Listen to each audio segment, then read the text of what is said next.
I'll be honest, some of the things that make me happy is when I see people succeed when they come to America. Especially, let me just be honest, people that come on a visit visa or a J1 visa. And I see them panicking the first time they come. They have these options and they hear a lot of naysay. People are discouraging them from one thing to another. But the biggest hurdle usually is when most of them, number one, fear expenses, and number two, they fear the outcome. But because of the encouragement, when you tell them, you know what, hang in there, they budget themselves. Number one, change of status can be challenging, okay, because it costs money. You have to pay USCIS. If you do online, $420. If you do on paper, it's $470. And then you also have to pay Department of Homeland Security $350, which is service fee, plus the school admission fee, plus legal fees for filing those papers, especially if you need a lawyer to help you. So usually they have a budget close to 4,000 US dollars, okay? And if they have families, plus children, it comes to about 4,500. And so that becomes a hurdle when they hear from their friends who are filing asylum for free. It's very, discouraging to some of them. But when you see them succeed eventually, it's very nice when I hear from them saying, Janet, thank you so much.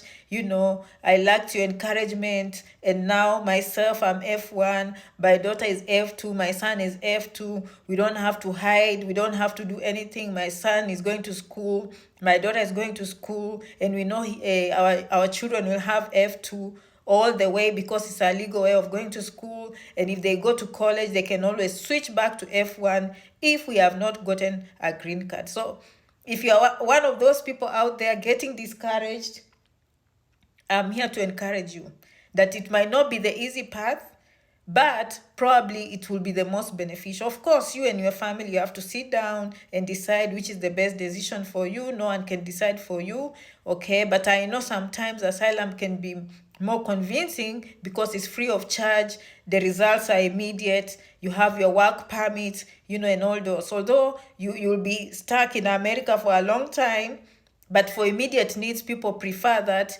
because at that point, honestly, some of them don't care. But I've seen the joy. And actually, the people that I know who have taken the hard route of changing status from visit visa or J1 visa to student visa, myself, I'm yet to see a denial. I've seen one or two people who are challenged, but it's because they did not,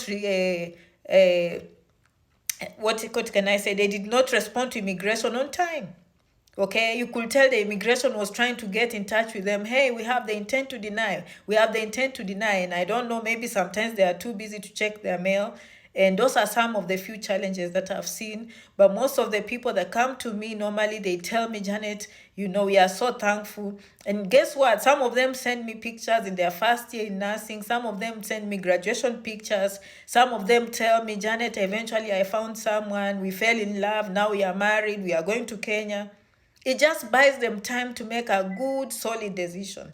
Okay, so changing status, if you're coming to America, always make sure your intent is to come to visit and go back. But in the event that you change your mind, the law allows you to switch from visit visa or J1 visa or any other kind of a temporary visa, okay, and get to student. And I know this is not very common information among our community. I know I've received a lot of challenges for many years. I used to tell people it's possible, and people say, no, if you come on a visit visa, we won't go. That is a big lie. There is no way. And sometimes even the people would, get told by their families, and I don't blame the families. The families did not know. They'll say, okay, what is that person telling you? How possible? Until later on, they see their families actually getting this change of status, becoming student from visit visa. Because visit visa, people used to frown on it. It was like a visa, you can't do anything with it. Just go back home or just be a miserable person. Okay, and so some people, out of desperation, they used to overstay their visa. And we don't need that. Please do not overstay your visa. For more information, if you want us to help you, send you to the school, send you to the lawyer, Janet Rangi, 67@gmail.com. Again, Janet Rangi, 67@gmail.com. You have options, and I've seen 100% approval rates. And thank you so much. I will see you in the next video. Okay, you have a good one, and bye-bye.